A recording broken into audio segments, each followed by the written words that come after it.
ಈಗ್ಲೋ ಆಗ್ಲೋ ಬೀಳುವ ಕಟ್ಟಡದಲ್ಲೇ ಪಾಠ, ಶಾಲೆಯಲ್ಲಿ ನಿತ್ಯ ವಿದ್ಯಾರ್ಥಿಗಳ ಪರದಾಟ.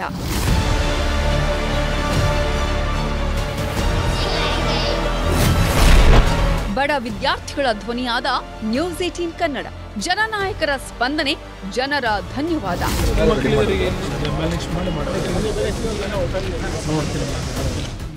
ಟಿವಿ 18ನ ಈ ಒಂದು ಶಾಲಾ ಕಟ್ಟಡದ ಬಗ್ಗೆ ತಮ್ಮ ಚಾನಲ್ ಬಂದಂಥ ವರದಿಯನ್ನು ನೋಡಿ ತಕ್ಷಣ ನಮ್ಮ ಅಧಿಕಾರಿಗಳಿಗೆ ಸೂಚನೆ ಕೊಟ್ಟು ಈ ಒಂದು ಕಟ್ಟಡವನ್ನು ಸಂಪೂರ್ಣವಾಗಿ 1,20,00,000 ಸದ್ಯದಲ್ಲೇ ಟೆಂಡರ್ ಕರೆದು ಕೆಲಸವನ್ನು ಪ್ರಾರಂಭ ಮಾಡಬೇಕು ಅಂತಕ್ಕಂಥದ್ದಕ್ಕೆ ಈಗಾಗಲೇ ಸೂಚನೆ ಕೊಟ್ಟಿದೆ.